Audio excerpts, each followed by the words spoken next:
बिस्मिल्लाहिर्रहमानिर्रहीम। अस्सलाम वालेकुम स्टूडेंट्स, मेरा नाम मोहम्मद तैयब और आप देख रहे हैं मेरा यूट्यूब चैनल।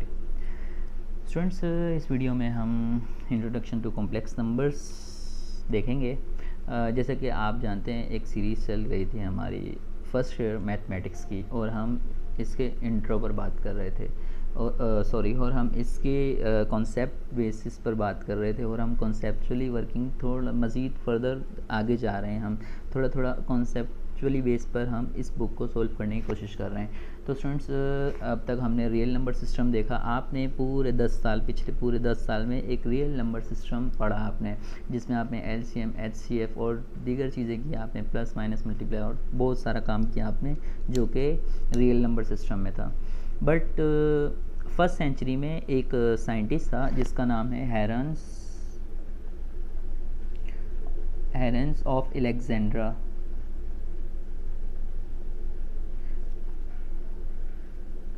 फर्स्ट सेंचुरी में हेरेंस ऑफ अलेक्जेंड्रा ने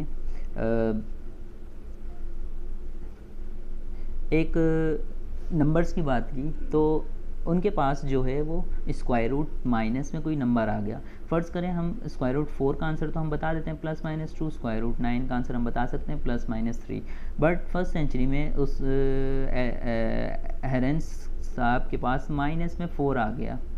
तो अब यहाँ पर वो समझ गया कि ये रियल नंबर तो नहीं हो सकता, यानी स्क्वायर रूट के अंदर कोई माइनस में नंबर आ जाए तो वो रियल तो नहीं हो सकता, तो वो कोई इमेजिनेशन में वर्क करेगा, यानी इमेजरी। अच्छा, हेरेंस कौन है? ये वही शख्स हैं जिन्होंने हमें ट्रायंगल का एरिया फाइंड करने के लिए जो फार्मूला है ये इस हेरेंस ऑफ अलेक्जेंड्रा ने ही दिया था और इसे मैथ्स का आयरन मैन भी कहा जाता है।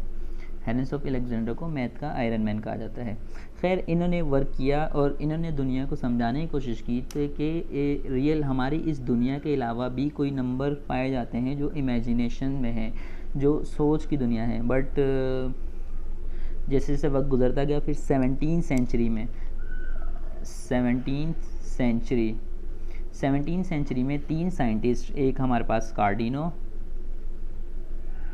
और सेकंड हमारे पास लूसा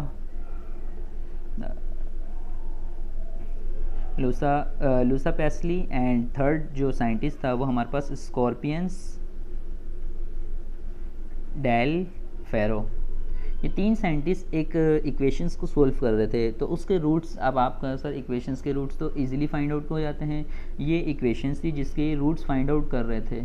तो इसमें 2 फैक्टर बनते हैं, एक x+1 बनता है और एक x² + 1 बनता है। जो x+1 है इसका आंसर तो x = -1 आ जाएगा। बट जो x² + 1 है ये x² इक्वल हो गया -1। और जब taking square root on both side करते हैं तो x = √−1। यहाँ पर आके ये लोग रुक गए और कार्डिनो ये बात बता चुके थे कि दिस इज़ इमेजिनेशन, ये एक इमेजिनरी नंबर है, ये रियल नंबर नहीं हो सकता। तो इन्होंने वर्किंग की और इन्होंने बताया कि ये एक इमेजिनरी पार्ट है।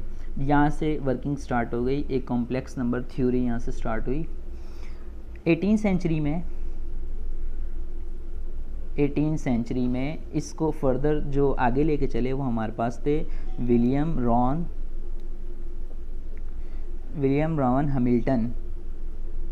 हैमिल्टन साहब। इसको 18 सेंचुरी में फर्दर कॉम्प्लेक्स नंबर को एक डिटेल में हैमिल्टन ने इस कंप्लीट जितना अब तक कार्डिनो, अलेक्जेंड्रा इन्होंने जो कॉम्प्लेक्स नंबर पर वर्किंग की थी तो उससे फर्दर उसे स्टडी किया और 18 सेंचुरी में इन्होंने कॉम्प्लेक्स नंबर की थ्योरी बताई और कॉम्प्लेक्स नंबर के बारे में 18 सेंचुरी में बताया और इन्हें फादर ऑफ कॉम्प्लेक्स नंबर कहा जाता है, फादर ऑफ कॉम्प्लेक्स नंबर। तो ये आपका MCQs भी बन गया कि अगर आपसे पूछा जाए कि dash is the father of complex number कौन है तो आप बता सकते हैं कि William Ron Hamilton is the father of complex numbers. तो यहाँ से हमारे पास कॉम्प्लेक्स नंबर की कोई थ्योरी स्टार्ट हुई। कॉम्प्लेक्स नंबर में एक इमेजिनरी पार्ट होता है और एक रियल। तो हम सबसे पहले तो इमेजिनरी पार्ट की बात करते हैं कि इमेजिनरी पार्ट होता है कि इमेजिनेशन क्या चीज़ है। तो हम सबसे पहले बताते हैं कि x = √−1 आया। तो इन्होंने कहा कि i जो बराबर है वो √−1 के, हम √−1 को i के इक्वल ले लेते हैं। ये आई क्या है, ये आई हमारे पास AIOTA, आयोटा, ये हमारे पास है आयोटा, इसको हम पढ़ते हैं आयोटा। तो हम अच्छा, आगे जाने से पहले हम आयोटा के बारे में कुछ डिस्कस कर लेते हैं। आयोटा क्या चीज़ है, आयोटा की वैल्यूज़ वगैरह के बारे में बात कर लेते हैं। तो आयोटा आपको पता चला कि ये √-1 है। अच्छा, ये आपका एक MCQ हो सकता है कि iota is equal dash. Then अगर आप देखें square, taking square on both side करें तो आयोटा पर भी स्क्वायर आ जाएगा और √-1 पर, इन पर भी स्क्वायर आ जाएगा। तो स्क्वायर से स्क्वायर रूट कैंसिल है, इसका मतलब I² = -1 हो गया। आपके पास first MCQ and second MCQ, इस तरह आपके पास बहुत सारे MCQs आ सकते हैं। तो ये आपको हेल्प यकीनन कहाँ करेगा, ये आपको ECAT में भी आपकी हेल्प हो जाएगी पेपर के साथ साथ। खैर आगे चलते हैं। अब हमारे पास MCQs ये हो सकता है कि I23 is equal dash, I48 is equal dash, I2068 is equal dash. तो I की बहुत सारी, यानी कि जितनी भी पावर लगा लो उसकी वैल्यू आपको बतानी है। तो I की वैल्यू आप कैसे बता सकते हैं, इसके बारे में थोड़ी सी बात कर लेते हैं कि I की वैल्यू आप कैसे बता सकते हैं, ये बात करते हैं थोड़ी सी। तो अगर आप देखिएगा ज़रा ध्यान से, I की पावर में इवन नंबर लेता हूँ, कोई I की पावर कोई इवन नंबर है, लेट से इवन नंबर हम कह सकते हैं 2n, ये भी एक इवन नंबर है, यानी 2 से कोई भी नंबर, 2 एक इवन नंबर है, इससे कोई भी नंबर मल्टीप्लाई होगा तो आंसर भी इवन नंबर आ जाएगा। सॉरी, I लिखना है, E लिख दिया मैंने। देन I की वैल्यू 2 और इसकी पावर n कर सकता हूँ मैं, क्योंकि आप मैट्रिक क्लास में पढ़ चुके हैं, पावर से मल्टीप्लाई होता है, यानी कि A⁻m n बराबर होता है A⁻m × n, ये आपने मैट्रिक में लॉ किया था। तो ये आपके पास एक I की पावर स्क्वायर पावर n आ गया, और I² आप जानते हैं I² बराबर है -1 के, -1 की पावर n आ गई। अब ये या तो आंसर -1 आएगा या फिर आंसर +1 आएगा। तो n अगर तो इवन नंबर है तो आंसर पॉजिटिव आ जाएगा, और n अगर ऑड नंबर है तो आंसर नेगेटिव आ जाएगा। ये आपने मैट्रिक में पढ़ा था ना कि अगर किसी भी मतलब -1 की पावर अगर इवन है तो पॉजिटिव, और अगर ऑड है तो नेगेटिव। अच्छा, तो वैल्यूज़ वगैरह देख सकते हैं, वैल्यूज़ वगैरह कैसे निकालते हैं। चलें आपको मैं कुछ इसकी ट्रिक्स बता देता हूँ जो आपके काम आएगी। मैं कहता हूँ कि I की पावर आपको 4 मालूम करनी है, तो आप क्या करोगे, इसको सबसे पहले ब्रेक करोगे, 2 × 2 में ब्रेक करोगे। पावर इवन है ना, पावर इवन है तो 2 × 2 में ब्रेक हो गया। I² की वैल्यू आप जानते हैं, I² की वैल्यू -1 है, इसकी पावर 2 है, I² की वैल्यू -1 यहाँ से। तो अब पावर इवन है, इसका मतलब इसका आंसर +1 आ जाएगा। तो I की पावर 4 का आंसर 1 होता है। I की पावर 6 का आंसर देखते हैं, हम कहते हैं 2 और इसकी पावर 3, यानी इसे ब्रेक कर देंगे। जो भी पावर इवन अगर होगी तो उसको आप हमेशा 2 में ब्रेक करेंगे, अंदर स्क्वायर रखेंगे, ऊपर ब्रेक कर देंगे। तो I² बराबर है आपके पास -1 के, और ऊपर पावर 3। अब पावर ऑड नंबर है, तो ऑड है तो -1 आंसर मिल जाएगा आपको, इसका मतलब I की पावर 6 का आंसर -1 होता है। अच्छा, I की पावर 8, I की पावर 8 देख लो, I² पावर 4, आपने 8 को ब्रेक किया 2 4 में, आप जानते हैं 8 2 × 4 हो जाएगा, इस तरह ब्रेक किया। तो I² बराबर है -1 के, और इसकी पावर 4 है, तो पॉजिटिव ये पावर जो है इवन नंबर है, इसका मतलब +1 आ जाएगा। तो I10 की बात करते हैं, यानी I² है और पावर 5, यानी कि 10 को ब्रेक किया 2 × 5 में। अच्छा, 10 को 2 × 5 में ब्रेक करेंगे तो I² का आंसर आप जानते हैं -1 होता है, और इसकी पावर 5, तो पावर ऑड नंबर है, इसलिए आंसर -1 आ रहा है। तो ये अल्टरनेट नंबर जा रहा है, +1 +, ये अल्टरनेट नंबर जाएगा इस तरह। बट ये अब आपके पास जैसे I23 है, तो इसका आंसर मालूम करना है, तो ये तो ऑड नंबर है, मैंने तो आपको सारा इवन नंबर करवाया। अच्छा, मैं आपको ऑड नंबर करवाता हूँ। I की पावर 23 है, तो इसको आप हमेशा ऑड को पहले इवन में कन्वर्ट करोगे। कैसे करोगे, एक नंबर कम कर दोगे तो ये ऑटोमेटिक इवन हो जाएगा। आप जानते हो बेस सेम पावर ऐड हो जाती है, मैट्रिक क्लास का फॉर्मूला है, बेस सेम पावर ऐड हो जाती है। तो इसको आपने रिवर्स लेंगे, कि अगर ये इस तरह है तो बेस सेम पावर 8 यानी 1 + 22 23। तो जब भी आपके पास ऑड नंबर आएगा तो आप क्या करोगे, एक तो इवन में कन्वर्ट कर दोगे, एक ऑड हो जाएगा, तो इट मीन्स डैट कि आप उसमें से एक नंबर कम कर दोगे। 23 है तो 22 कर दिया, साथ में आई लिख दिया। 59 है, देखें 59 है तो आपने 58 कर दिया, साथ में आई कर दिया। देखें 61 है तो आपने 60 कर दिया और साथ में आई, यानी कि उससे एक नंबर कम कर देंगे आप। सिंपल एज डैट, एक नंबर कम कर देंगे।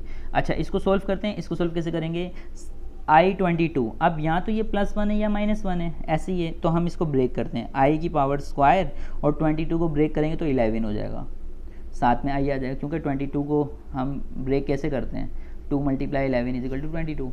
तो अब i², अब ये देखो i² तो बराबर है -1 के और 11 है डॉट i। अब मुझे बताएं 11 ऑड नंबर है, 11 ऑड नंबर है, इसका मतलब -1 आंसर आने वाला है, तो -1 और डॉट i हो जाएगा। तो इस तरह I23 का आंसर -i हो जाएगा। I59 का आंसर चेक करते हैं। देखें सबसे पहले आप ब्रेक करेंगे 58 को, 2 × तो 58 क्या होता है, आप इधर डिवाइड कर लें 58 को, 2 × 4 1, 2 × 9 = 18, 29 और डॉट i हो गया। अब ये 29 i² क्या होता है, -1 होता है, 29i। 29 क्या है, ऑड नंबर है, इसका मतलब -1 आ रहा है, तो माइनस का i आ जाएगा। तो अगर ऑड नंबर होगा तो -1, अगर इवन नंबर होगा तो +1, और अगर इवन होगा तो सिंपल ये काम करेंगे, ऑड होगा तो पहले उसको इवन में कन्वर्ट करेंगे, फिर मज़ीद ये काम करेंगे। तो आई होप ये आपको समझ आया होगा। ये ई-कैट में आपसे इस तरह के MCQs पूछे जाते हैं और आपसे इसी तरह पेपर में MCQs भी इस टाइप के आ सकते हैं। तो आपने i देख लिया कि i बराबर है √-1 के, i² देख लिया, यानी i आपने देखा √-1 के बराबर है, i² आपने देखा -1 के बराबर है, i³ आपने देखा -i के बराबर है, और i4 आपने देखा 1 के बराबर है। तो ये चार चीज़ें तो वैल्यूज़ तो आप याद कर लेना, और मज़ीद फर्दर आप इस तरह फाइंड आउट कर लेंगे जैसे मैंने आपको सिखाई हैं। अच्छा, एक की पॉइंट और दे देते, सम ऑफ 4 कंसेक्यूटिव पावर, ये की पॉइंट के तौर पे आप लिख लेना, काम आएगा। तो ये चीज़ें वैसे तो ई-कैट में होती हैं, बट मैं आपको साथ साथ ये चीज़ें सिखाऊंगा। की पॉइंट क्या है कि हम कह रहे हैं सम ऑफ 4 नंबर्स कंसेक्यूटिव के मायने में आपको बताता हूँ। Consecutive power of i is equal to 0। It means that कि i, 4 i को जमा करो आप, और इसकी जो पावर होगी वो कंसेक्यूटिव का मतलब 1, 2, 3 एंड 4 इस तरह होगी, या 6, 7, 8 होगी, 6, 7, 8, 9, या फिर 51, 52, 53, 54 इस तरह, इसे कहते हैं कंसेक्यूटिव नंबर, यह के बाद दिगर। तो इसका आंसर जो है वो 0 हो जाएगा। 4 कंसेक्यूटिव पावर होंगी, 4 को प्लस करेंगे तो इसका आंसर 0 के इक्वल होगा। तो ये आपसे MCQ इस टाइप को पूछ सकते हैं। अच्छा, इसको सोल्व भी करके देख लेते हैं क्या वाकई ऐसा है। i का जो नंबर है वो i रह जाएगा, प्लस i² हम -1 कह सकते हैं क्योंकि हमने अभी याद किया। i³ की वैल्यू -i हो जाएगी और i4 की वैल्यू 1 हो जाएगी, ऐसे ही है, इक्वल 0। -1 से +1 कैंसिल, -i से +i कैंसिल, तो ये 0 के इक्वल हो जाएगा, 0 = 0 हो जाएगा। इसका मतलब i की पावर 51 प्लस i की पावर 52 प्लस i की पावर 53 प्लस i की पावर 54 इस इक्वल 0 हो जाएगा। आप सिंपल, आपको कोई सोल्व करने की ज़रूरत है, डायरेक्ट आप 0 लिखोगे जब भी इस तरह आपके पास कंसेक्यूटिव पावर आएंगी। तो ये वो चीज़ें हैं जो क्लास में आपको नहीं करवाई जाती या करवाई जाती है, बट स्टूडेंट्स नहीं समझ पाते, टाइम शॉर्ट होता है, 100 मसले मसाइल होते हैं। तो आज मैंने आपको कॉम्प्लेक्स नंबर्स के बारे में थोड़ा सा ज़रा इंट्रो दे दिया। आई होप आपको कॉम्प्लेक्स नंबर समझ आया होगा। अब नेक्स्ट वीडियो में मैं आपको ऑर्डर्ड पेयर बताऊंगा। इसके अलावा मैं आपको इमेजिनरी पार्ट मैंने बता दिया, कॉम्प्लेक्स नंबर की डेफिनेशन बताऊंगा मैं आपको। अभी तक मैंने कॉम्प्लेक्स नंबर की डेफिनेशन नहीं बताई आपको। कॉम्प्लेक्स नंबर की डेफिनेशन देखेंगे और कुछ डिफरेंट चीज़ें देखेंगे। अब तक के लिए इतना ही। अल्लाह हाफिज़।